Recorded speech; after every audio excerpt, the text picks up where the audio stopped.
So I've come to realize that deck profiles with real physical cards are what most people want to see when they subscribe to my channel or search in the YouTube search bar, but I've been playing a lot of Duel Links recently, and I've amassed several competitively viable decks, so I would like to quickly share them all with you. And I get that a lot of you don't play Duel Links, so this will be my last Duel Links video for at least a good while, but it's still Yu-Gi-Oh, so I think it's still appropriate for the channel. Let's just quickly get into a few deck profiles. I am Legend 3. I got to this rank with Lightsworns, a little bit of Gravekeepers and Element Sabers, but mostly Lightsworns.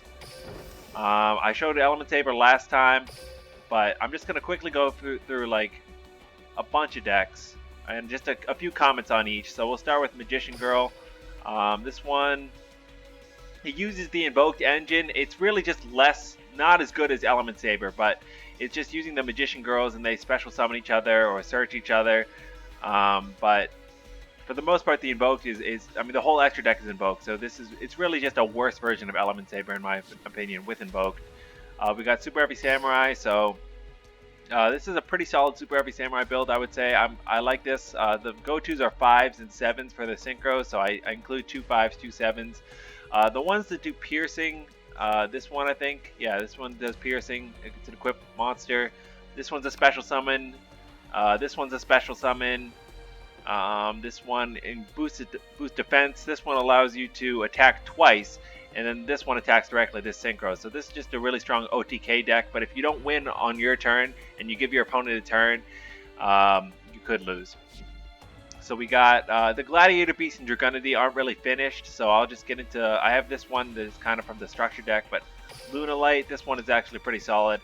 The winner of this deck is Crimson Fox, so both of these effects are really good. Like, you can change your opponent's monster to 0, which enables OTKs, and also in the graveyard, it's a negate of targeting, and it's just a solid OTK deck as well.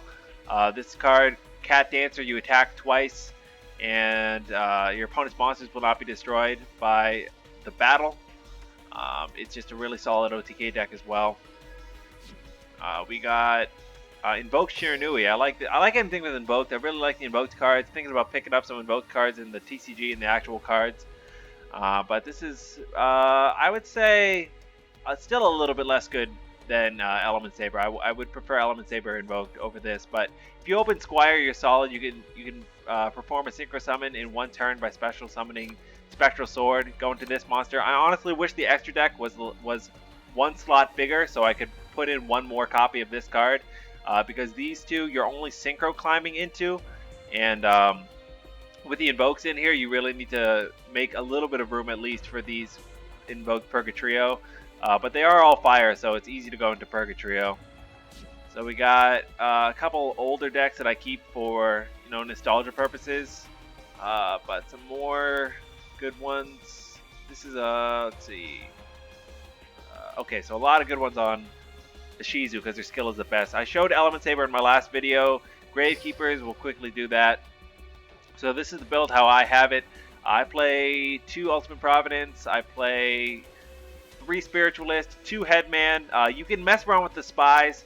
I would definitely say you need to play this card right here. This is a super important card to lock your opponent. If you can summon Supernaturalist and get this card plus Necrovalley on the first turn, your opponent pretty much loses the duel.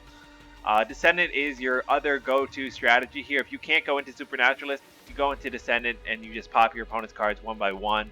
And you can sometimes normal summon your Headman and tribute both the Headman and the card you special summoned off Headman with Descendant to pop a couple cards. It's a pretty good play. Like I said, you can mess around with the Spies. You can take out one Spy and put it in another trap. So that's Gravekeepers. This is my prized Lightsworn deck here. So this is how I have it here. There's a lot of ways you can build Lightsworn in Duel Links, but the way I have it is more of a speedy Judgment Dragon build. So like I'm just trying to get as many Lightsworns in the graveyard as possible with different names, and then draw into Judgment Dragon, hopefully off a Solar Recharge. Judgment Dragon just wins games, especially if you have 2 in your hand.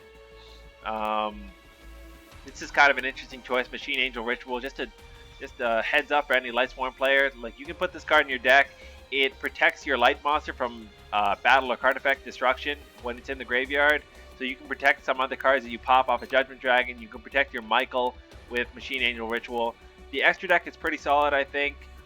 Black Rose is really helpful when your opponent's playing like a back row kind of deck. You clear the board first and then go into Judgment Dragon, so you don't need to use the Judgment Dragon nuke. You can just clear it with Black Rose. Stardust Spark is also very good because you can protect another monster or Stardust Spark.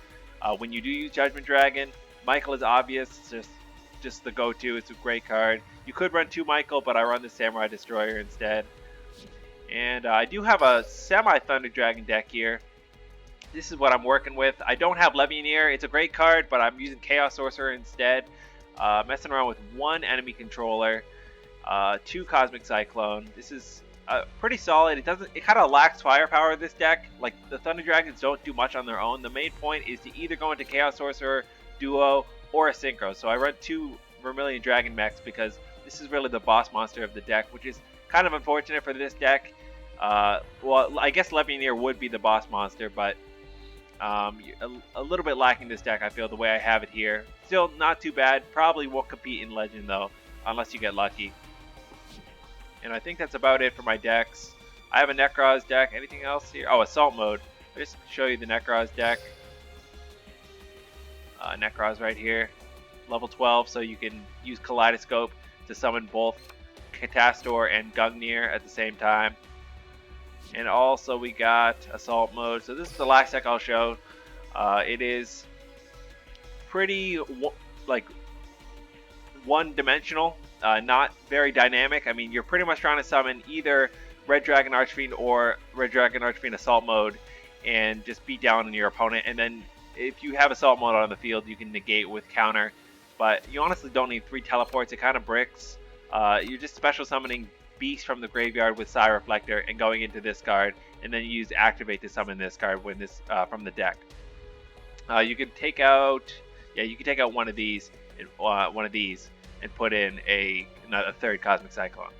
So that is the extent of my Yu-Gi-Oh! Duel Links collection right now. I just wanted to keep this short. Hopefully this is interesting to some of you. I know Duel Links isn't everyone's go-to game, but like I said, it's still Yu-Gi-Oh! Hopefully it applies to the channel well enough. So as you can see, I put some serious funds into Duel Links that I probably should have spent on real cards, so I have something to keep with me instead of virtual cards. So thanks for watching.